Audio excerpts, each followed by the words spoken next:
Jamel, and I'm presenting our relaunch of Bettong Bungalow.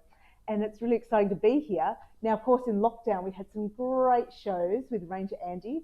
Well, tonight, Andy's on all the technical stuff behind the scenes, so he'll be helping me out. But I'll be here as your new host. And first of all, I'd like to say that this Bettong Bungalow live show is being held on traditional land, the land of the Ngunnawal people. I'd like to acknowledge and pay my respects to elders past, present and emerging. And I'd like to thank them for caring and sharing the land we learn and live on. Now tonight, I want to celebrate trees because at the end of July is always National Tree Day. Thousands of school kids and community members get out there and they plant trees. Some events are cancelled this year, so I thought we'd kick off the relaunch of our Bettong Bungalow, celebrating all things trees with you. So I'm really excited to introduce Sam Ning from Urban Treescapes ACT. And Sam, it's great to have you here. You're going to run us through the incredible world of our urban forest here in Canberra, how we can help care for it during dry times. We're going to find a bit about the history and also the tree register, and also the urban forest strategy, which was only launched yesterday by the Minister for City Services. So heaps to talk about. We've already been talking away. Very much. But the first thing I want to ask you, do you have a favourite tree? I do. I have a favourite tree, and I think everybody has a favourite tree in their life. And for me, it was a claret ash tree out the front of my parents' house when I was growing up. And my brother and friends and me would climb up the tree, and we'd feel like we were invisible, like nobody knew we were there, and we'd watch the world go by, and it was just beautiful. And I'd look out my window and see it, and every season would be different. You know, you'd get the beautiful autumn colours, it'd be bare in winter, and then you'd see that new growth in spring, and in summer you get the beautiful shade. So I have really strong memories of that tree, and I'd say that's probably my favourite. Yeah, I think everybody pretty much has a special tree to them in their heart. So, well, let's start off and talk a bit about the urban forest, which is what you look after. What is the urban forest here in Canberra? Sure. So I work for Transport Canberra and City Services in the Urban Treescapes unit. And our role in looking after the urban forest is to firstly manage trees on public land. So we've got approximately 766,000 trees on road verges, street verges, in our parks that we manage. And we also administer the Tree Protection Act, which mainly covers trees on private land. And there's about the same amount there. So we're very lucky in Canberra. We have an amazing urban forest that's very diverse and absolutely beautiful and provides us with so many benefits. So is it a mix of native and non-native species that you look after, exotic species? It is, yeah. So there's been some sort of waves of fashion, I suppose you could call it, in tree planting throughout Canberra's history. So Charles Weston was our first tree officer. He had a very exciting title. He was the officer in charge of afforestation of Canberra under Walter Burley-Griffin. Yes. And he was here from 1911 till 1926, and it was his job to plant trees that would grow in this sort of treeless, windy area that Canberra was. Because it was quite, when Europeans arrived in Canberra, they went about deforesting the limestone plains and basically just degrading the bit, putting in the farmland. So I guess it would have been a very dusty place to turn up to. It would, yes. And I think that like he must have had a fun job working out what was going to grow here and experimenting. And he did that. There's a number of arboretum around. And he initially was planting a lot of exotic trees. But still some natives. He appreciated the natural environment. So there were a lot of native plantings as well. Was the idea to try and just get as many trees in the ground at that point, yes. was it? Okay. Yes. In line with the design of Burley-Griffin. And then around 1928, before then, was mostly exotics. Then we moved to a fashion around the 50s and 60s of planting a mix of exotics and eucalypts. So we started experimenting with that sort of thing. But around the end of the 60s, 70s, we started to move towards more native trees. So you can see that in suburbs like Woden and Belconnen that were established at that time, where it was predominantly natives that were being planted in our streets. Were they going for trees that were indigenous to the area, or just any? I remember anything. Yeah. I remember, was it the Bob Hawke campaign? 1 million trees, and every school kid had to put those blue gums in the ground. And I was out there planting in my Tasmanian blue gum along the Monero and thinking, now I drive past and think, what a Tasmanian blue gum in. Was that the idea at that stage, or just eucalypts? No, it was just that eucalypts. So they didn't have to be endemic to the area. Okay. And now we've probably moved to a bit more of a mix, and maybe looking at the history of what has survived, what hasn't. Looking into the future about climate change and selecting species that are going to be what we call climate ready, How are they going to, we're going to get hotter weather, we're going to get more storms, but we're still going to get frosts. Yes. So trying to find that balance as what species are going to work here is an exciting challenge, I think. Yeah, it gives us the chance to trial a few things that maybe couldn't grow before but can now. So it's pretty exciting times moving forward. So how can we as a community help look after the urban forest? Are there things that we can do, especially thinking of the dry times and the terribly dry summer we had? Canberrans were fantastic putting out water for animals, but what about for the trees? Yeah, we definitely need the community to help us. I mean, 766,000 trees, that's a lot of trees. And I'm guessing there's not as many of you as you could have. No. Yes. No. So definitely in those drier times, we encourage residents to help our trees. And not just our little trees, the big mature trees, they get stressed as well. Okay, so as in watering? As in water, yeah. So watering? grey water is definitely usable on trees. So, while you're waiting for your shower to heat up, just put a bucket in there and get that first bit of cold water. Yes. Chuck it on your tree in those dry times. Water is one of the most important things for trees, and you'll notice the difference, And you can't overwater. You can't overwater. Okay.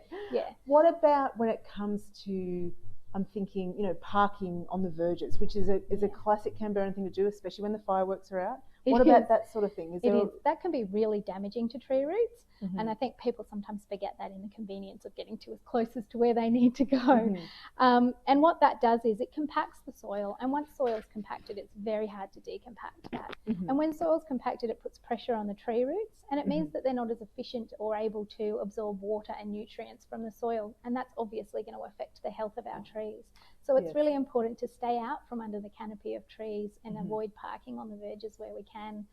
The other thing is putting lawn trimmings around trees. Sometimes people do that thinking that it's helping, but when you put it up against the trunk, it can lead to something called collar rot, and it's not great for the trees. So we really want people to keep that organic material away from the trunk of trees.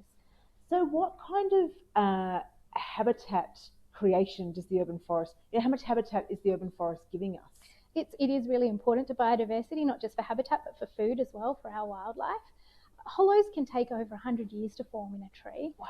And that's a really long time, and that's if the tree in the urban environment has survived that. If you think about the urban environment, that's very challenging for a tree to go in. You've got services, trenching, concrete, pollution, all these things happening, the compaction. So for a tree to get to 100 years and be able to form that hollow is, it's very rare. So last year we invited an organisation up from Victoria who came and trained some of our staff and some of the parks and conservation rangers in habitat creation in dead trees. So you can actually make it, like rather than having to wait for the trees to come, for the hollows to come, you can make it straight away? Yes, you have to be very skilled with a chainsaw, and it was very impressive to see our team working on it. Well, let's see if we can, in a minute, Andy might bring up some photos for us. We're just checking on our sound levels. Are we all good for sound levels? Yep, we're all good. Let us know if it's still a bit low on the sound levels. But we're going to bring up some photos of the chainsaws in the trees to create the habitat. So how did it work? You just get in with essentially they carve out a bit of a sort of rectangular cavity into the tree. They sort of cut a faceplate off it and carve that bit out. Then they drill a hole in the side of the tree, and that hole, the size of the hole depends on what species you're wanting to attract to the hollow. Yeah, right. So we've got it on the screen here. So you can see the cavity and the hole in the side. And then once you've finished drilling that hole, you'll put that faceplate back on top so you can't see that rectangular cavity. And the birds are able to fly in the side and utilise the hollow. And we didn't just do habitat for birds, we did microbats as well. And there was a different way that you would carve that inside bit to allow it to house bats. And the one on the screen now is for reptiles and creepy crawlies. So for logs you might want to leave on the ground. So you cut in those indents and just make it a bit more inviting. And I mean, here at Mulligan's Flat, obviously in the sanctuary, we've got these beautiful hollows, but once you're out, in the urban streets, you can see that these kind of hollows are just crucial to get the birds in. Absolutely. So we might see if we can bring up some of the photos of the different birds that you captured. Did you bring in special habitat cams to capture the different birds? Yeah, so we mounted a motion sensor camera in a tree in Hall and also one in Hawker that we did, just to see if it worked. Here we go. So we've got some little galahs. Yeah. Because the birds are quite particular on what size holes they need, I understand. Yes, and often you'll see them working away and chewing at the hole because it's not big enough, or they want it to be bigger. Yes, so that's been really interesting to see that it is actually working, and there's a variety of bird species that have been checking out those hollows. Or let's see if We we can have see the a cockatoo one. yes, we have a cocky, and there he is. Cockatoo. So he was a little over interested in the camera. Okay, yes. So the camera is currently not up the tree, and that's Uh-huh. because the cocky chewed the aerial off. So we are currently designing a cage to put Right. around the camera so we can still take photos, but we're protecting it from the cocky. Those cockatoos. Yeah. But I yeah. just love that photo. That was possibly Yeah. the moment before he Before it- chewed it up. But And chicken mayfly there. but quite- it's very rewarding to see that it's working. You know, there are birds definitely. using these hollows, and the more that we can do that, the better. And it shows, I think, that dead trees have a part to play in the urban forest as well Very as living much. trees. It's not Yeah. just about the canopy cover, it's about providing habitat for So for is that, beautiful animals. I've noticed as I've walked around, sometimes you'll see a dead tree that hasn't been cut down, has got different, is there a term for it where they cut bits of the limbs off to protect the tree, to keep it for the dead hollows? Yeah, so we call that habitat pruning. Okay, habitat pruning. Yeah, Right, and it's just taking off those smaller little branches that might Mhm. fall down and leaving the bigger limbs, and hoping that hollows will naturally occur, but also providing perches for trees, for birds, which is really important as well, especially as they're travelling through the suburbs to our nature reserves. They often need somewhere to sit and see and survey. So it's really important to keep those dead trees in our landscape, even in the city. We were talking before a bit about how us as the community can really look after these trees, but I guess too, I'm just thinking one thing we can do as well as a community is looking after the birds that utilise those trees. You know, keeping our cats inside and that kind of thing. So there's just it starts to build such a way to kind of look after the whole forest. Well, it really is an ecosystem, isn't it? Just within a city. So, Yeah, you know, it's really important. You know, there's things like companion planting, we call it, where you plant certain shrubs under those habitat trees to encourage little birds or the insects. That was in Hall. Yeah, he because it takes a photo every time he moves. I've got thousands of photos of that cocky. Fantastic. If you wanted to ask any questions on our live stream here, you can type the questions in and let us know if you have any questions about the urban forest. Now, how do you weigh up, when you're going through and you're looking after the urban forest, how are you weighing up human safety with the need to have the canopy and need to have the trees? Because I know that is always a tricky issue. It is. You know, falling limbs and things like that. It is, and we do need to put people's safety first, because we're living in a city. It's very different managing trees in a forest to managing trees in a city, and we need to weigh all those things up. But trees aren't dangerous. Trees aren't there to hurt us. So I think people hear the terms widowmaker, and it's just so inappropriate, because they're really not. I think more people die falling out of bed than they do in tree-related instances. Wow. So it's quite rare for those things to happen, and it is sad when they do. But we need to weigh up all of the benefits that we get from trees.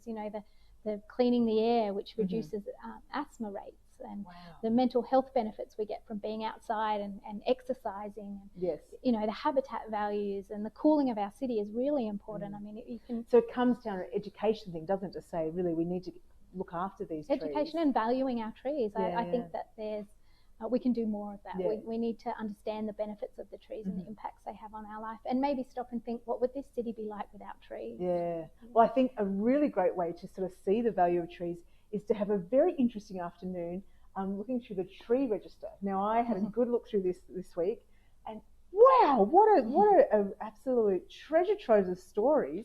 Tell me a bit about the tree register, and then we'll get into some of the fantastic trees that are in it. Yeah, so the tree register is part of the Tree Protection Act, which was introduced in 2005 as an attempt to protect, and does protect, the urban forest.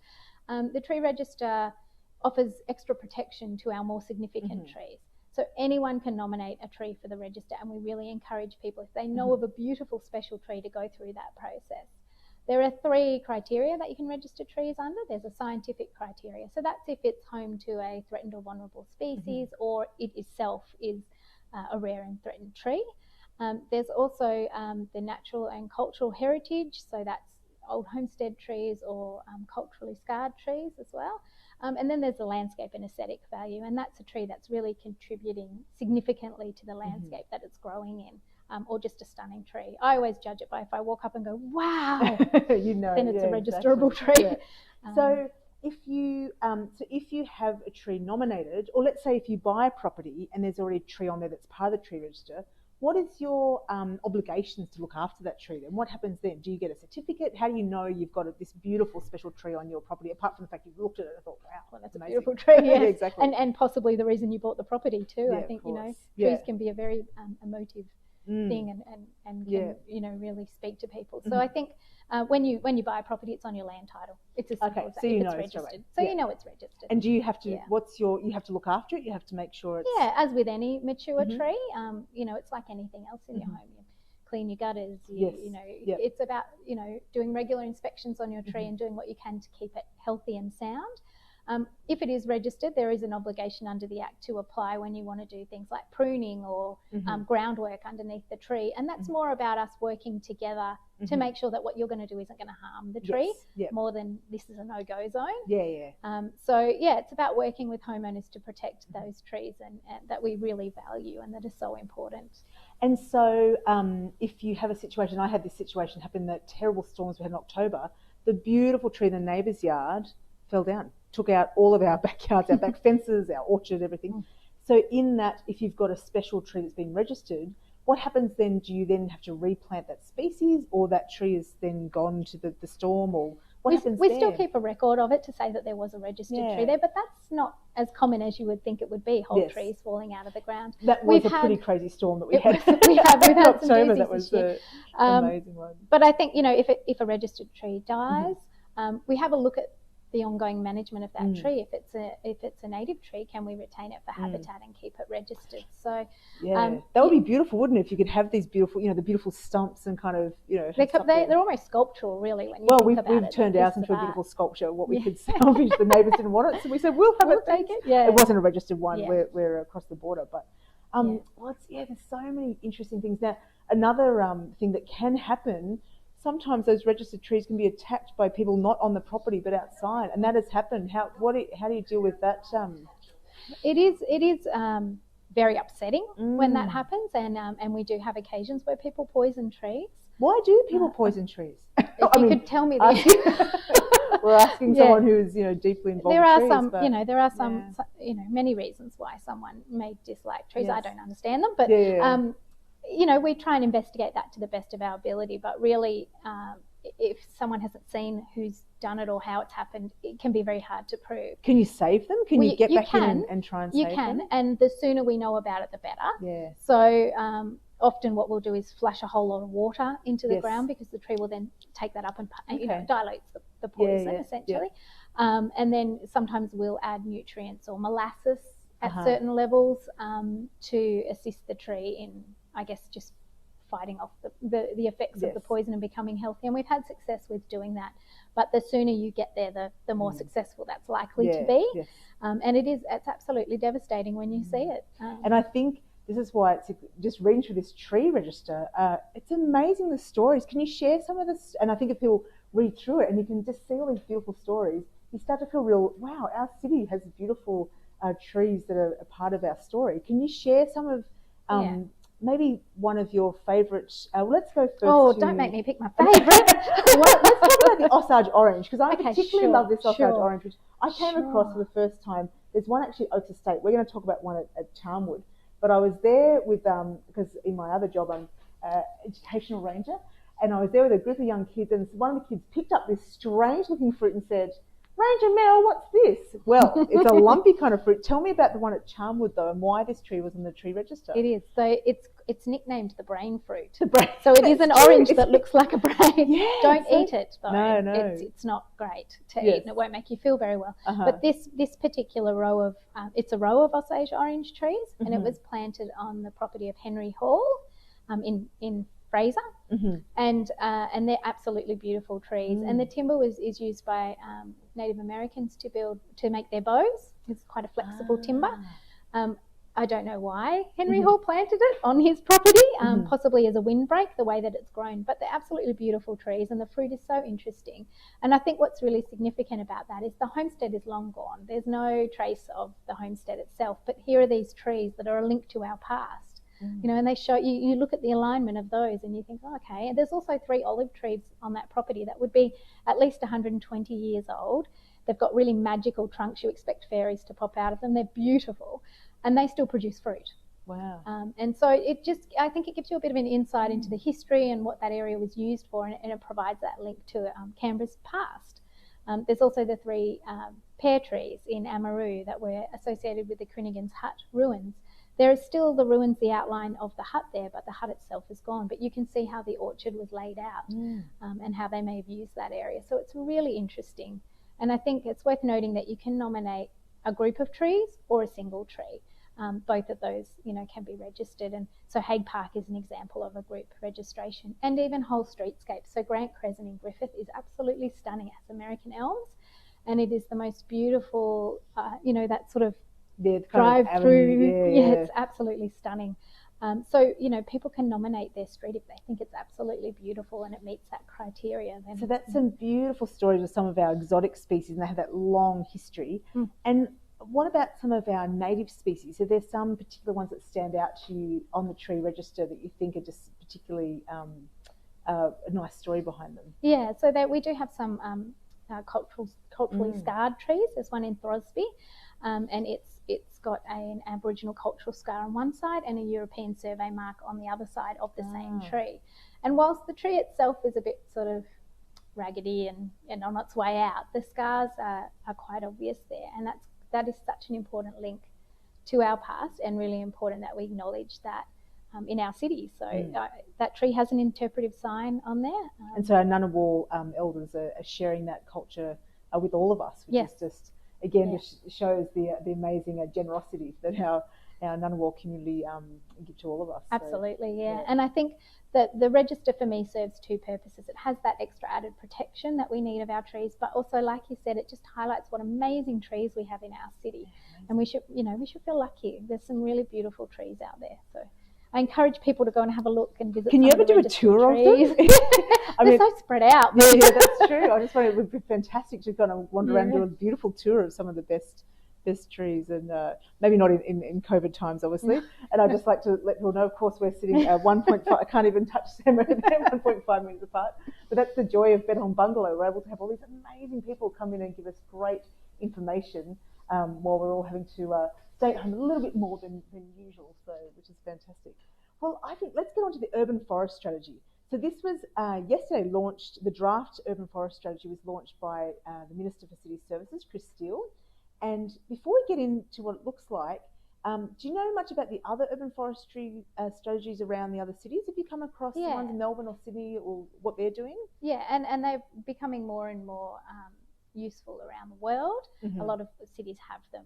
So Melbourne, for example, is one of the leaders in Australia in developing their urban forest strategy. And it's really about setting a framework about how we're going to manage the urban forest going forward, how we're going to look at the challenges like climate change and infill development and things like that, and how we're going to grow a resilient, strong urban forest that's going to give us all those amazing benefits that we get from our trees. So. Yeah, definitely. Yeah. So what's the aim, the particular aims of the ACT urban strategy? How much canopy cover are we trying to get with this draft strategy that's been put out yesterday? Yeah, so in the Living Infrastructure Plan, they set a target of a 30% canopy by 2045, and that's of equivalent. So it's not just trees, it can be rooftop gardens and green walls can also contribute to that 30% canopy cover, but we really want to see more trees. More trees, yes. Yeah, and it's not just about finding every vacant spot and putting a tree in it. Because sometimes sites are vacant for a reason. So you'll have protected grasslands that you don't want to be putting trees in the middle of. They've deliberately been left to protect the grassland. And it is good to have open spaces in parks so that people can have their neighbourhood cricket match and things like that. So it's about replanting what's been removed in the past. It's about finding new sites that we can plant trees on that are appropriate, and it's about maintaining the trees we've already got. And will you have that mix of native and non-native, the exotic species? I mean, at the moment, of course, it's a draft strategy, so you're wanting people to comment on it, but how do you kind of balance that? Yeah, so when we're looking at if it's a new area, we take into consideration things like solar passive design and, are the houses facing north, and so we don't want to have an evergreen tree out the front because that's going to block their winter sun. And we consider things like that. We look at what's nearby. So if it's near a nature reserve, we want to be able to provide that link and a wildlife corridor through the city, so we might plant native species in that situation. And we also look at what the existing street is like. Canberra's got a very organised streetscapes. So you'll have streets that are consistently one species or maybe a mix of two species. And we try and stick to those themes where we can and where it's working. But obviously, if we're finding a species that just isn't working anymore with the changes in climate, things like snow gums aren't growing so well anymore in our streets without that extra water, we'll think about changing it and look at the street layout and what's around in the area and make those decisions. And yeah, you'd hope that once you have all of that input coming from your scientists, from your community, you'll be able to start making that strategy. But the thing I loved when I read through the draft strategy, seeing was the photos from Mount Taylor looking over Woden. So you've got in the 1960s, it's just a bare paddock with 3 or 4 trees. And then you go to 1970s, you can see the layout. And suddenly here, 2020, and there's trees everywhere. So it's obviously, it's a long-term thing, isn't it? It is. It absolutely is. And trees, to them, 20 years isn't long. Yes. Trees can live for thousands of years. Maybe not in a city with all the challenges they get, but it's really about trying to keep those trees that we've got healthy and alive to add to that canopy cover. And the canopy cover really comes down to those, the main benefits of trees. And the heat map that you can see. I've never seen that before. Seeing this heat map again in the draft strategy, where you've got some trees in a street in Tuggerong, and there's cool, and then suddenly you can see all the hot patches and cool. And I know myself, when you're walking home with the kids from school, you're crossing the street back and forth into the shade to get out. And you heat. think about a car park, where's the first place you park in summer? Everyone's under the trees. Exactly. So it really does provide that cooling, not only from the shade, but also the transpiration of water from the leaves is almost like an air conditioner.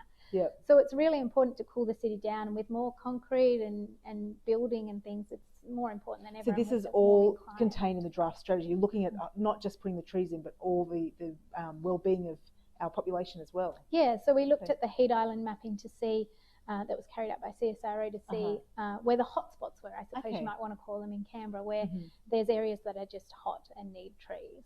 And we overlaid that with information from the stats of Canberra's people about vulnerable people, so older people and younger people, and where they're living, and overlaid that with the heat map, and they're, the target areas we want to hit first in trying to cool them down, because a lot of people get very unwell from heat stress, and trees is a simple solution to that. So as part of, this is a lot of trees getting the aim 450,000 trees over the next 25 years. Will there be community planting days? How does that look to try and get these trees in the ground? Yeah, there's absolutely no way we could do it on our own. No. And you know what? The urban forest is a community asset, and we all need to be involved in building that canopy cover. So it is about partnering with organisations and communities and schools, and being able to get those trees in the ground and up that canopy cover. It's a interesting balance to get, I think, with the community planting days. When I worked in Victoria, we had fabulous community planting days for the grey crown babbler, a beautiful bird that needs a lot of trees put back in the farming landscape.